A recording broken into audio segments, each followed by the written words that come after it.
A text question from Bernie in Tower Hamlets, not that one. Do the Democrats have a democracy problem when you look at how they removed Bernie Sanders from the primaries in 2016 and shunted Joe Biden from their ticket this summer? Larry? Well, do they have a democracy problem? The United States has a democracy problem. They didn't remove Bernie from the primaries. They opposed him. They fought him tooth and nail, and they made a terrible mistake and chose the person who was going to lose the election. Shunting Joe Biden from the ticket this summer, I think, is just a sense if he'd been ill or if he'd whatever. You expect that person not to run for president, and I think Biden, looking at his performances, was not well. Whether it was what he was suffering from, I don't know. So I think that was quite a legitimate thing, and there is a system for the party nominating people. But the Democratic Party, may I say, I grew up in New York.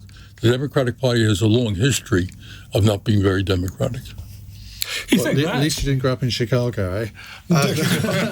Tom? Bernie was in the driver's seat until, Super Tuesday, as I recall. But I don't know.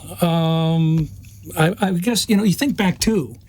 Many people on the inside track were now reporting this. But again, we'd heard it from the White House press spokesman that Joe, up until, 6-7 months ago, was sharp as a tack. And all of a sudden, turning on a dime, gosh, he's not as sharp as a tack anymore. And people could see how he was interacting with people. Think back to the G7 in Italy, some of his other trips to the Vatican, et cetera, et cetera. Something was wrong there. It didn't just happen a couple of months ago.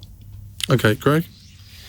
Yeah, I think they definitely have a problem. I mean, if you look back, to Bernie in 2020, I mean, even the superdelegates in 2016 that kept Hillary afloat, but more in 2020 when, remember, Biden came in fourth in Iowa and fifth in New Hampshire.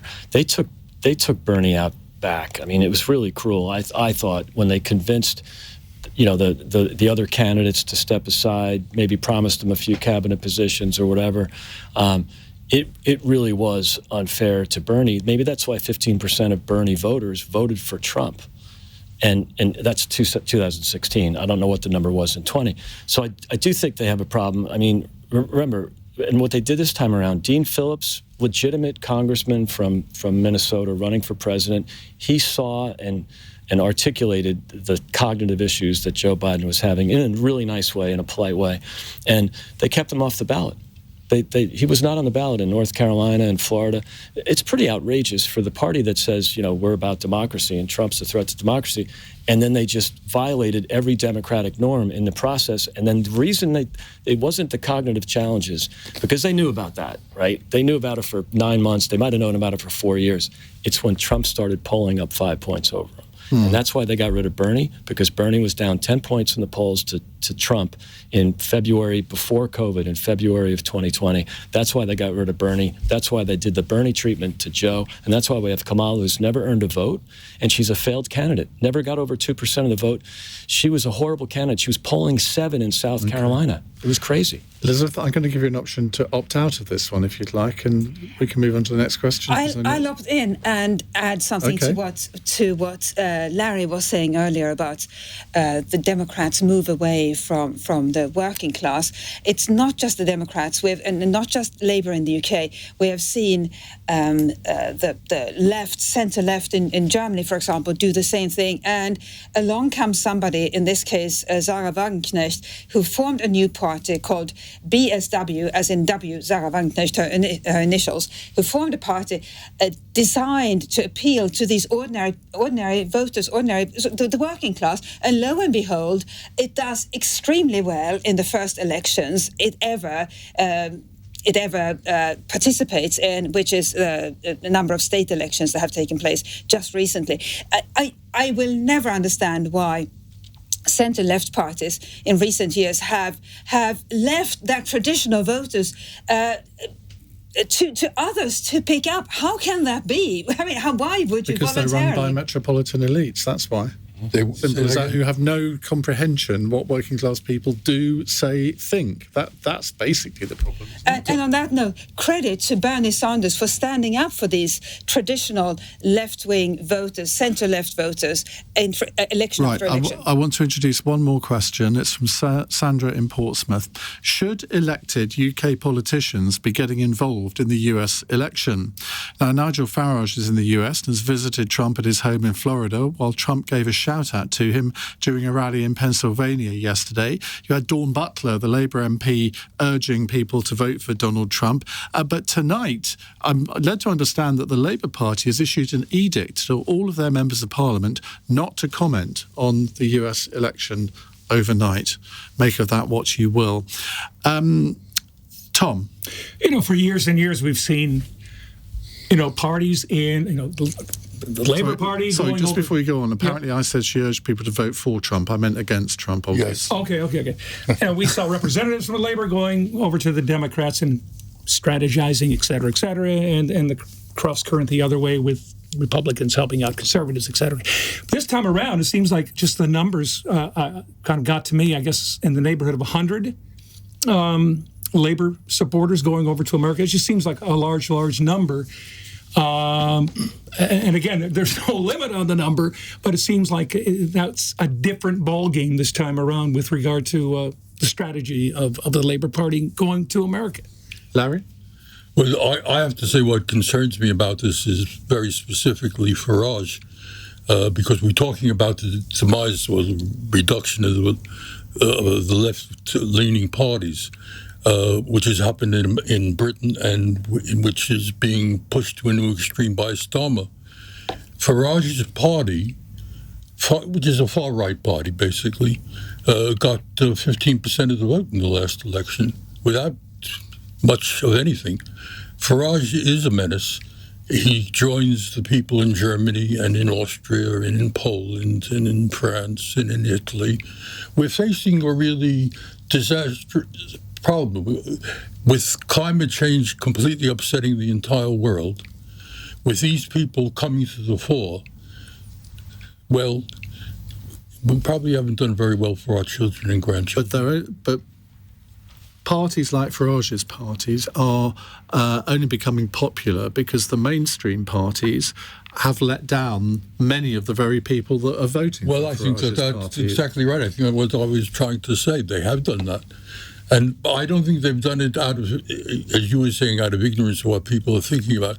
I think it's more sinister than that. There is a lot of money in politics. Blair is a very rich man today. Clement Attlee didn't become a very rich man when he stopped being prime minister. There is a world in which people, and we tend to think, this is the private world, the business world, and this is the government world. Increasingly what you see, there's one world. The same people are running both worlds. So, Elizabeth, globalisation it's still working, isn't it?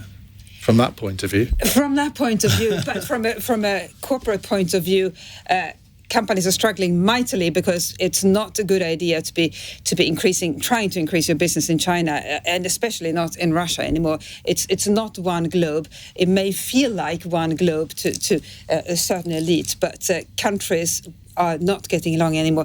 And can I just add, regarding UK activists traveling to the US to help campaign, they probably feel good doing it, but it's not going to influence the outcome of the election. And it's more an opportunity, as has turned out to be the case, more of an opportunity for somebody to get upset and complain about them being there, rather than, as Trump has done with those Labour activists, rather than them helping the Democrats gain anything at all. Craig? Yeah, I think the 100 Labour volunteers, there's nothing wrong with it. We've been doing it for, both parties doing it for generations. Maybe bad timing, bad optics. Keir and David Lammy are trying to kiss and make up with Trump, so maybe it wasn't perfectly timed, but no big deal. And I think as long as the volunteers are supporting my candidate, then I'm all for it. I really don't care. Think back real quick, guys. When Barack came over right before the Brexit vote, and you British kind of thumbed your nose at him, saying, Go back home. We got our own ideas that we're working on over here. So yes, you're absolutely right. I don't think backfire. And foreigners coming over into a different country are not going to hold much sway. And thanks to our panel of 4 foreigners this evening. Now, really good point. And our fun question for the end of the programme is from Oliver in Cambridge. From Trump-branded gold shoes to Harris-branded friendship bracelets, there's been lots of campaign merch available during this election. If you could launch one piece of branded clothing as part of a campaign or movement you were running, what would it be and why?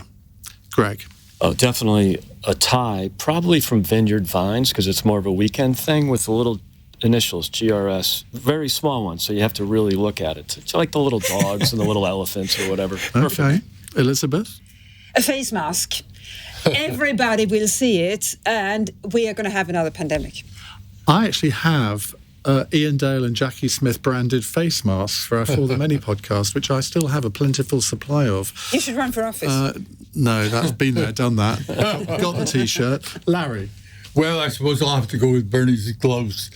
I was astonished. He sits down in an outdoor meeting with a coat and gloves on. Somebody takes a photograph of it, and it's seen as so extraordinary that anybody should just wear a coat and gloves in cold weather, that it goes around the world. I don't know, maybe hundreds of millions of memes or whatever they call them. So glove manufacturers were very pleased. In my neighborhood in Washington, somebody had a life-size cutout of Bernie Sanders in those gloves in his window.